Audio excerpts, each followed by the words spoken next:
ഇറ്റലിയിലെ പാദുവായിൽ നിന്ന് മിലാനിലേക്കുള്ള യാത്രയിൽ ബ്രസിയ എന്ന സ്ഥലത്തു നിന്നും തികച്ചും ഗ്രാമീണ വഴിയിലൂടെ 30 കിലോമീറ്റർ ഉള്ളിലേക്ക് സഞ്ചരിച്ചാലാണ് റോസാമിസ്റ്റിക്ക ദേവാലയത്തിൽ എത്തിച്ചേരുക.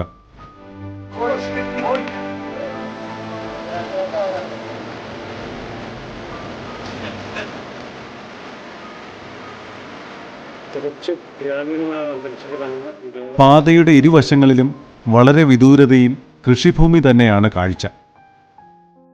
കണ്ണിന് കുളിർമ നൽകുന്ന പച്ചപ്പ്.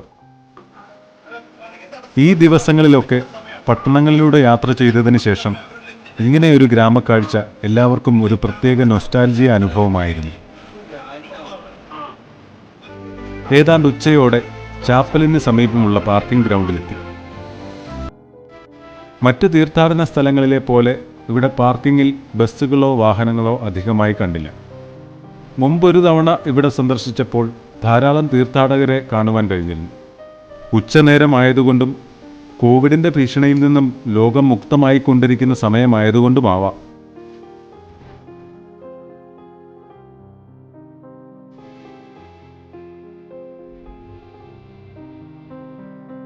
ഇവിടെ വരുന്ന തീർത്ഥാടകരുടെ സൗകര്യാർത്ഥം ധാരാളം ചാരുബെഞ്ചുകൾ ഇവിടങ്ങളിലൊക്കെ സ്ഥാപിച്ചിരിക്കുന്നു. ഒരു തീർത്ഥാടന കേന്ദ്രത്തിൻ്റെ പ്രൗഢിയോ ബഹളങ്ങളോ ഒന്നും ഇവിടെ കാണുവാൻ കഴിഞ്ഞില്ല. മുന്നോട്ട് നടന്ന് ദേവാലയത്തിൻ്റെ പരിസരത്തേക്ക് എത്തുമ്പോൾ ഒരു ക്രൂശിത രൂപം. അവിടെ ഭക്തർക്ക് പ്രാർത്ഥിക്കാൻ പാകത്തിന് ഇരിപ്പിടങ്ങൾ ഒരുക്കിയിരിക്കുന്നു.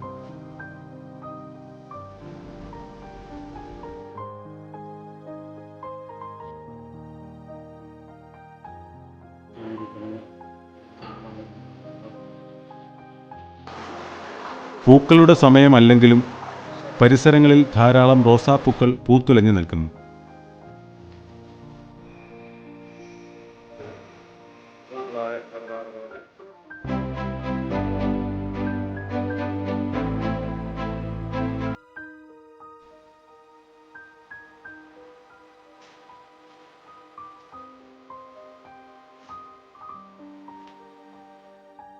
ഇവിടെ നിന്നും താഴെയുള്ള ഇടനാഴിയിലൂടെ നടന്നു വേണം ദേവാലയത്തിനുള്ളിലേക്ക് പ്രവേശിക്കുവാൻ.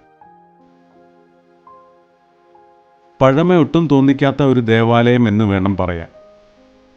മുമ്പ് കണ്ട ദേവാലയങ്ങളുടെ ഗാംഭീര്യമോ ചിത്രപ്പണികളോ ഒന്നും ഇവിടെയില്ല.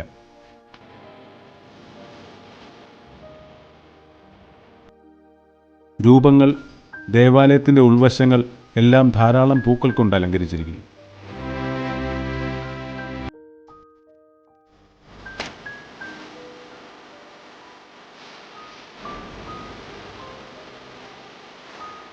ഉയർന്ന ഒരു പീഠത്തിൽ റോസാമിസ്റ്റിക്ക മാതാവിൻ്റെ ഒരു മനോഹര ശില്പം.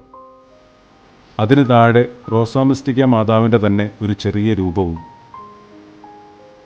ആ രൂപത്തിൻ്റെ കാൽപാദത്തിന് സമീപം ഒരു ഉറവ.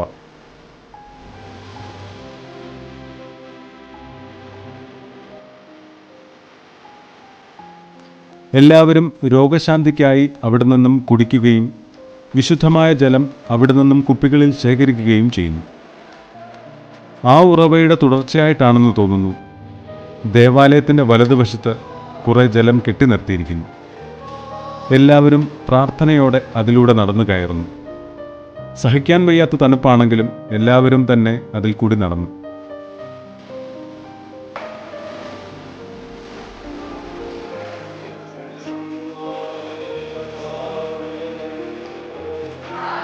പിന്നീട് ഞങ്ങളുടെ കൂടെ ഉണ്ടായിരുന്ന വൈദികരുടെ നേതൃത്വത്തിൽ ആ തിരുസന്നിധിയിൽ കുർബാന അർപ്പിച്ചു. ലുത്തിനിയായിൽ നാം ചൊല്ലുന്ന ദൈവിക രഹസ്യം നിറഞ്ഞ റോസാപ്പൂവ് എന്ന പ്രാർത്ഥന റോസാമിസ്റ്റിക്ക മാതാവിനെക്കുറിച്ചാണ് എന്നതായിരുന്നു അച്ഛൻ്റെ പ്രസംഗ വിഷയം.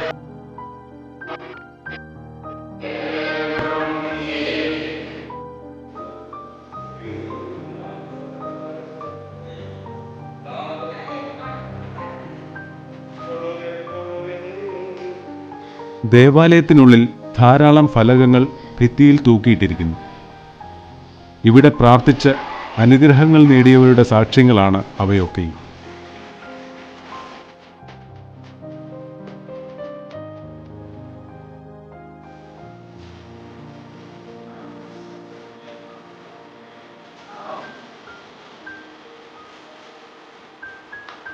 ഞങ്ങളുടെ കൂടെ വന്നവർ അവരുടെ അപേക്ഷകളൊക്കെയും എഴുതിയിടുന്നുണ്ടായിരുന്നു.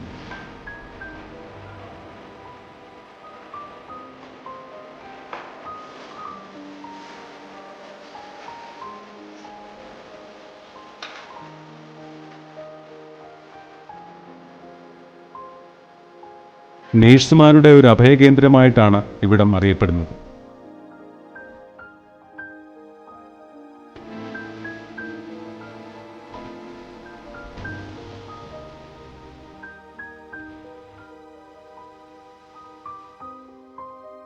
തികച്ചും ആത്മീയത തളം കെട്ടി നിൽക്കുന്ന അനുഭവം.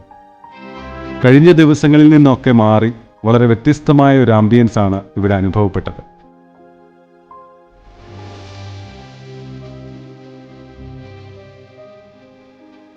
മടക്കയാത്രയിൽ എല്ലാവരിലും ഒരു പ്രത്യേക ദൈവാനുഭവം കാണുവാൻ കഴിഞ്ഞു.